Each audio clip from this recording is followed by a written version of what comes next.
Hi, good morning, and welcome back to Create, Share, Inspire podcast. This is episode 835. I'm Kristin Omdahl, and we are here live in Southwest Florida at the beach. This is the beautiful Gulf of Mexico behind me. If you are joining me live, please say hello. If you have questions for me, please let me know. I will be answering a question that I got in the comments last night. I got a great question last night, so I will be answering that in the show today. But if you have other questions for me, go for it. If I can answer them, I will. I'll wait a few seconds before for people to pop over from pre-chat and notifications. Have a sip of water. It is so hot and steamy here today. We're scheduled to have a heat index of 100 degrees today. Hi Lisa and Judy and sweet Melissa, and I can feel it already. It's really warm out here. Hi Grace.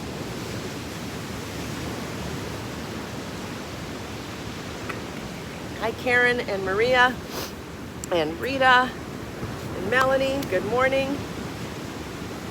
Hi Sharon. Hi Angela. I am wearing the fine Gillian Shrug today in Be So Fine yarn. It is a really simple pattern that it's a rectangle that you fold in half to create sleeves. Hi Christine and Angela and Joe. Good morning. Thanks for joining me, everybody. It is really warm here. I've moved my stuff twice to try to stay in the shade, and looks like the sun's coming up faster than I thought, and then I didn't have time to run back to the car to get an umbrella, so there we are. Hi Thea and Barbara. Yes, you should make it, Lisa. It's so cute on, and I'm wearing it over a new to me Amazon dress. This is a dress you can find in my Amazon shop. It may or not be your cup of tea, and that's fine, but it has faux buttons in the front. It looks like it buttons, but it doesn't. It has pockets that are well placed so that it doesn't add a whole lot of bulk, and then I have the fine Gillian Shrug on top. The reason I said it, the dress may or may not be your cup of tea, is because it has a midriff cut out here and it ties in the front, which means it may or may not be for you. And I was on the fence about wearing it. Some people will complain, that's not age appropriate, it's not this, it's not that, it's not that.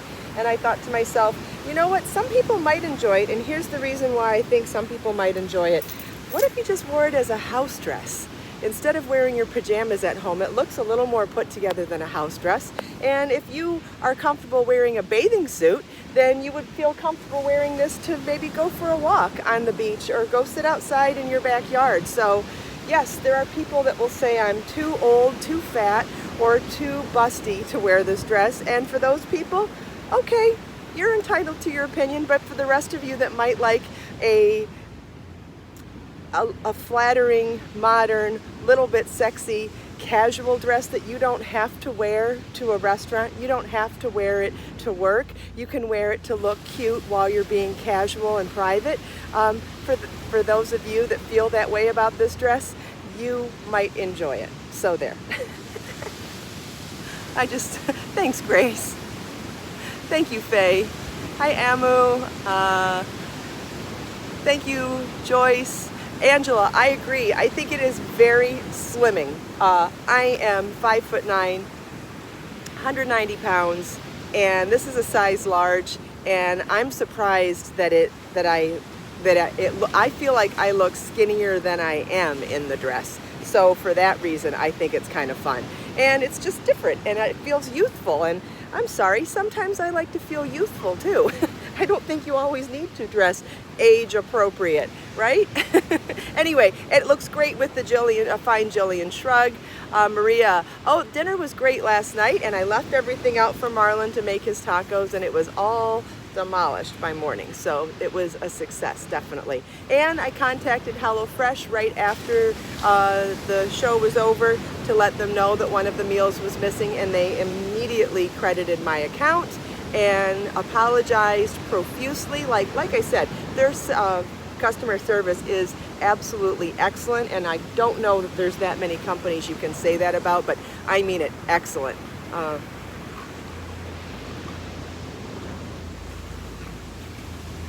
I can't get over how warm and steamy it is here today. Thank you, Anna. yes, it is nice to hear that companies have good customer service. And you know what? And I talk about this all the time when it comes to reviews. When you read reviews, you really have to read between the lines sometimes, because most of the time when someone's happy, they don't tell you the review of something. When do you hear reviews? When people are being negative and complaining about something bad. And we're all human. I do it too. But it's really nice when you can share a positive story about customer service or a positive story about a company. So I really try to go out of my way to share the positive ones, because I know we are more inundated with the negative ones, and they somehow weigh heavier, right? They get more traction. So anytime I can share something that's positive, I really get excited about that. So yay HelloFresh, they're doing an amazing job. What else was I going to tell you? Oh, we may as well get to the comment that, oh, and I shared a hint last night in the Cooking Live video that I did not share. Yes, Jody, I'm wearing one of the earrings from the new earring set. This is one of the rattan earrings, and I don't know if you can tell how incredibly light they are, but my ears are not being pulled down at all. They're so cute. They're so summery too, aren't they? So I did share a sneak peek, a hint last night on the Cooking Live video about something that I'll be sharing with you here Thursday morning, and that was that I reorganized the grid wall in my video studio, and I emptied 5 bins. Why would I empty 5 bins to display something? So that's the hint. I'm not going to share anymore. I will share with you Thursday morning for sure. So I was going to share with you did I mention how hot it's supposed to be today? Heat index of 100. That's why it's so hot. No, it's not new yarn. Hi, G. Sun just came up over, and my phone immediately went dark. So I'm gonna move. I think my phone says it's too hot for it today, so we're gonna move one more time. Oh. Stepped on something. I don't know if it was a burr or what. Let's see, maybe this will give me enough shade for a few more minutes. Oh, I'm sweating too. It's real hot. Anyway, yeah, I'm gonna have to make a point to start bringing the umbrella down here as I pack up and bring everything down. It's in the car, so it's pretty convenient. Anyway, somebody asked last night, nope, not a sample sale. Anyway, somebody asked last night what I meant when I said I was making the step outs for the TV show, Knit and Crochet Now, season 12. I'm leaving on Tuesday to go tape 6 episodes of season 12. And I was explaining that it's a lot of work to get all the step outs done, and someone said, what are step outs? Great question. Don't remember who asked it, but still, thank you for the question. So anyway, think about when you watch a cooking show and they show you how to make something, and then they go to the oven and they pull something out that's already made, that's already cooked. So they make something more than once to show you the project at different stages of completion. Well, the same is true when you're teaching knitting and crochet, whether it's here on my YouTube channel in tutorial videos, or if you're at a video studio teaching for a TV show. Now, it's actually a little more laid back when I teach in my studio than when I do at the TV show, because I'm not paying a production crew to sit around and wait while I crochet to the next step. So when I go to the TV show, I have to have a project done at multiple steps so that nobody is waiting for me to get to the next step. So for example, one of my episodes is to make this really pretty crochet lace tunic. And so I have to show how you get started with a foundation single crochet to make the neckband. Then I have to show you how to do an increase stitch for the yoke. Then I have to show you how you separate the yoke into body and armholes. Then I have to show you how to go back to those armholes and add a sleeve. So how are you doing that if no one has time to wait around for you to get to each of those steps? I have to have the tunic done, yoke, body, armhole, ready for a sleeve. I have to have another one, full yoke, ready to separate arms and sleeves. Then I have to have a partial yoke with at the right spot to start the increase section. Then I have to have another sample with the neckband started to start the stitch pattern, to show you the stitch pattern. Then I have to have another sample to show you how to do the foundation ovals. And I said that in reverse order. I said that from biggest to smallest, and that's how I usually make them. I start with the biggest piece first to try to get myself comfortable with the whole project, and then make the smaller versions as I go. So I've made most of it took me almost all day yesterday to get all of those done. And there's more. And I have to make a reduced size sample of the garment because there's just not enough time in the day to make a full-sized adult garment like that. So I make it doll-sized, which means I have to understand the pattern well enough to manipulate it in stitch pattern with the right multiple to create that whole garment in a reduced size. So it's a lot of math up front, then it's a lot of work to get, 80% done, a sample 80% done, a sample 50% done, a sample 30% done, 20% done, and then a sample that's ready to just get started. So it takes a lot of time to get all of that done. So when you think about it, anytime you see, and even when I do it at home in my video studio, you only see a fraction on the video. So if you see me start a round and then say, okay, do that round for 5 rounds, and then you see, okay, now we'll do this. Well, when I turn that camera off, I have to then go do those 5 rounds, right? So you're not seeing all the work that goes on behind the scenes. So it's kind of similar to the cooking analogy that I shared, but it's even more work than the cooking analogy. Oh, Jody, I wish I had people do that for me. Yeah, I've always asked if someone could do the step outs in advance, and they always say no. Hey, it doesn't hurt to ask. You know what, it familiarizes you with the pattern anyway, so then you know more what you're talking about. Anyway.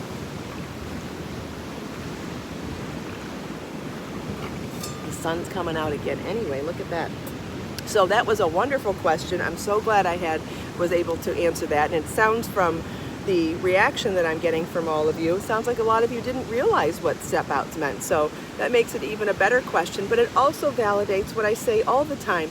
Always feel welcome to ask your question, because chances are there are plenty of other people that have the same question and maybe just didn't have the courage to ask, or didn't know how to ask, or just didn't ask but still wanted to know, or didn't think to ask the question but still didn't know the answer and enjoyed getting the answer. So thank you to everybody who asked questions. Remember, there's no such thing as a stupid question.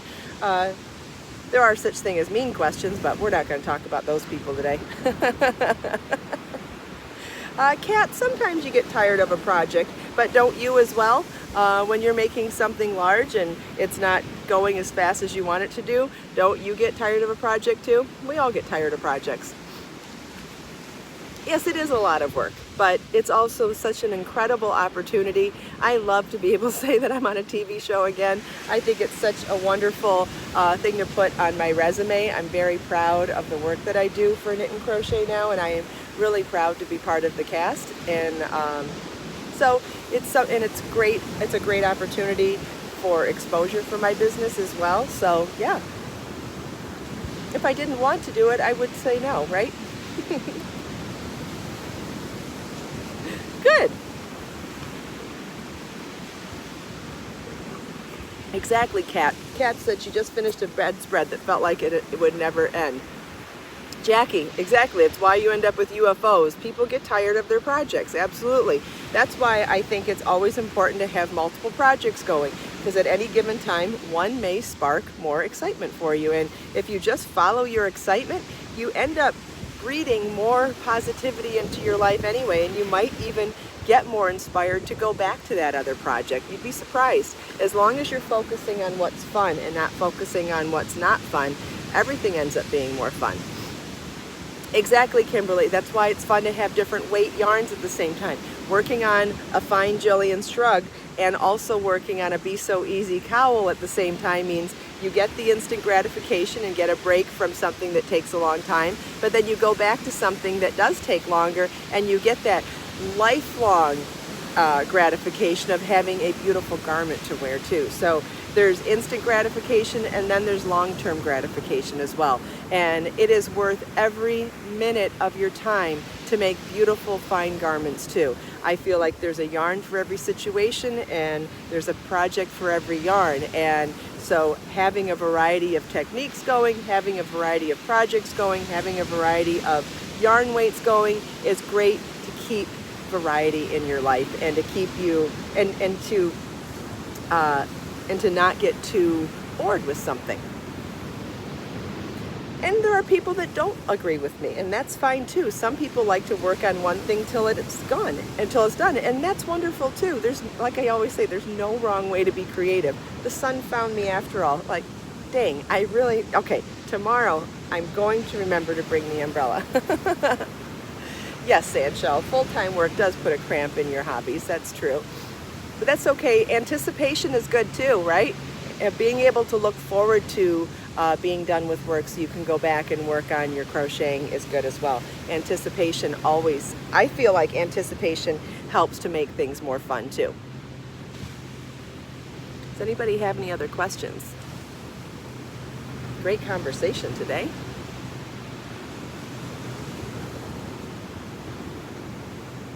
Oh yes, keeping notes or an index card is great, Jackie, so that when you put a project down that you remember where you left off and you remember details about it. Always keeping notes is a great idea.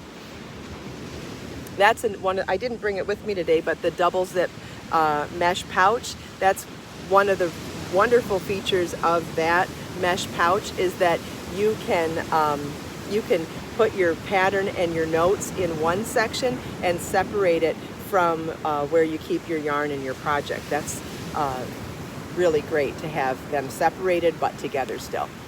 And you can always use the Create, Share, Inspire notebook for writing down projects. You could use one of these for a creative journal where you keep all your projects or your ideas.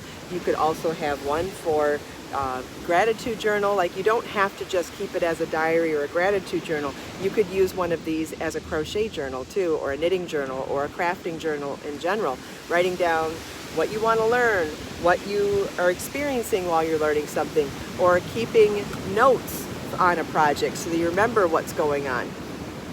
You know what? I saw a whole bunch of comments fly by and I missed all of them. I'm sorry. If it was important, repeat it. And if I still don't get to it, always remember that you can leave your comments in the recorded version of the podcast, and that's when the comments stick. Did I find a chair for the umbrella? Yes, I did. I did see that comment. And I also received, somebody didn't want their beach umbrella anymore, so it's the umbrella that sticks in the sand. So somebody didn't want it anymore and gave it to me, so I popped that in my trunk too, and it just sets up 1, 2, 3. It's 2 pieces. You know, the corkscrew thing that goes in the ground, it's actually attached to the base of the umbrella, so it's just 2 pieces. It's the bottom piece, the bottom pole with the corkscrew, and then the top pole with the umbrella on it. So that's what I will try to bring out because it's so fast and doesn't need any extra pieces. All right, who wants to read a quote today? Let's see, where'd we leave off? I think we left off at Helen Keller. Oh, Khalil Gibran, he's one of my favorite authors. I like his books, and I like his quotes. He has a quote about love that is one of my favorite quotes about love. It's about the ocean and waves, and I can't remember it to tell you. I'll try to write it down to share it with you maybe another time. Anyway, this is a quote from Khalil Gibran. Friendship is always a sweet responsibility, never an opportunity. Wow, that's deep. That's really deep. Yeah, it's a privilege to have a friendship, isn't it? It's not an opportunity to get ahead. It's not an opportunity to use someone as a punching bag. It's not something that should feel like a chore. Friendship is a sweet responsibility, never an opportunity. That's really powerful, and you know, you could apply that to family as well. You could apply that to anybody that you care about. Really pretty. Thank you, Khalil Gibran. Friendship is always a sweet responsibility, never an opportunity. Well, Thank you all so much for taking time out of your busy day to spend a few minutes here with me. I hope you enjoyed the beach. I hope you enjoyed my little show and tell, my sneak peeks and my teases. I hope you enjoyed chatting with me and everyone else. I hope you enjoyed the quotes. Let us make time to create, share, and inspire today and every day. Have a wonderful day, everybody, and I'll see you tomorrow. Bye-bye.